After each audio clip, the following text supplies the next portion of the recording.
Okay, a little bit of a different day today. I have a full day in the office today, and then later on I got to do a couple errands before tomorrow. Tomorrow I'm flat out, book solid. Giselle and I are something special going on later this week that I'm not going to tell you guys about just yet. So, like I said, a little bit different today. We're going to try something new. So today, instead of the normal vlog, I took to Facebook and I made a post, and I got some questions from people that you guys want me to answer. So I'm going to answer them some. I got the Facebook queued up here, questions coming in. So I'm going to answer some questions, take a little break from the office before I go back. So first question from Luke McDonald wants to know what my most influential books are. This was tough for me. This just came in a couple minutes ago. I'm always thinking about my top books that I read. In terms of influential books for me, the way I graded it was what books really changed the way I look at things. So not just taking what I already think and then reinforcing that. There's a ton of books that did that for me.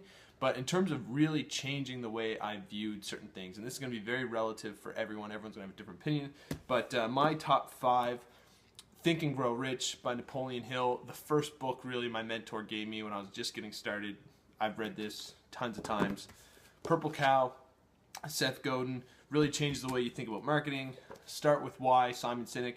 This is the most recent book, but it's super, super powerful, especially when you talk about how to engage with people and how to really relate and empathize with people in terms of figuring out what their why is, and in terms of self-motivation, what your why is. As corny as this is going to be, the 5 love languages, this was referred to me years ago. Really, anybody who's in a relationship of any kind, it doesn't have to be your significant other, spouse, wife, husband, whatever. Really good book, talks about the 5 love languages and how to really communicate better with people and relate to people in terms of what their love language is. And lastly, Rich Dad, Poor Dad, or Cash Flow Quadrant. There's a bunch of books out here, but just in general, this kind of philosophy really helped start me thinking along the entrepreneurial line. So those are my top 5 books. Luke, Samantha Sutherland wants to know, how do you effectively implement a challenge board, one that may encompass many aspects? So I'm thinking what she's getting here is, if you're in a fitness facility or a nutritional clinic or a yoga studio or something like that, how do you implement one of these monthly challenges or challenge boards and have it up, and people can kind of map their progress and challenge amongst the clients? I think that's where you're going with that, Sam. If that's where you're going, what I tell people all the time, and I'm amazed at how few people actually do this, ask the clients. Like, the clients are there. You ask them what they would want to see. And we really don't do as good of a job relating to the client and just flat out asking the client what they would want to do. And I think we need to do that more. So I don't have a straight answer for you. Depends on the type of challenge you want to do, the timing of year, and the type of business you have and all that kind of stuff. But my best piece of advice is pick a number of clients and just ask them. They'll give you some great feedback, and then you can implement it. The ultimate game at the end of the day is to make those clients happier. So that's why I think you should engage with them and ask them as much as you can what they're thinking and what they want. Okay, last question, and then we'll continue on with the normal vlog. Ben Costigan. Ben, you love asking me lovely, easy questions on these types of things. So he wants to know, he says, I've seen lots of mission statements from companies that are very general, blah, blah, blah, taking out a couple quotes from them. Is there a problem with being too general with your mission statements? Yes, short answer. Long answer, I think there's a problem with mission statements in general. I'm not a fan of mission statements. This is going to be interesting in the comment section. I really hate mission statements. I think from a consumer perspective, I really don't give a damn what your mission statement is as a company. I'm not reading your website and looking up your mission statement before I go buy from you. What I want to see is, when I walk in, can you deliver in all the other avenues of your brand from a consumer experience? So I think a mission statement is really important when you're communicating with your staff to really drive home what we're trying to deliver as a company so that they can deliver on all those different aspects. But as a consumer, I couldn't tell you what the mission statement is of, I have an Apple computer.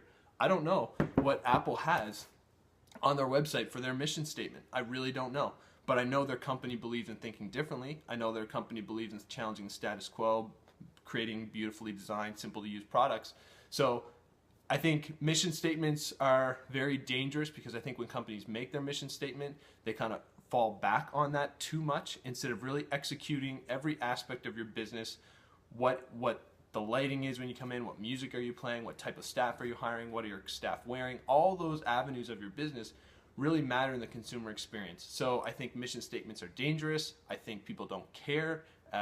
You really need to deliver on everything else in the customer experience for your consumer to buy into your brand, and that's what matters, not the mission statement of your company. It's whatever the client is perceiving, and they're not going to get that from your mission statement on your website. They're going to get that from real life engagement experience when they walk in your doors. So if you can deliver on that without a mission statement, you don't need a mission statement.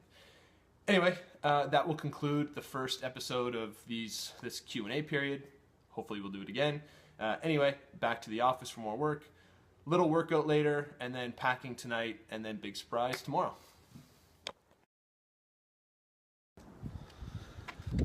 Okay, I don't normally have days like this, but the entire day today I was in the office getting ready for tomorrow. I have no idea how people do it when they sit in an office all day, every day. I just could not imagine. So I'm at the gym now, gonna try to do something. Kids fitness, great. Workout of the day done. This was the workout. Took me forever to warm up today after sitting at the desk all day. Anyway, workout's done, feel much better now.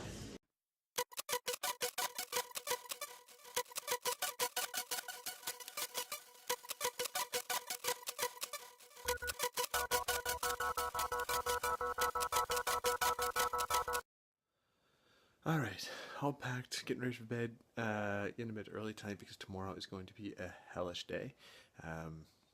Super busy tomorrow until we leave, so still not telling you where we're going, what's going on, but you'll see soon.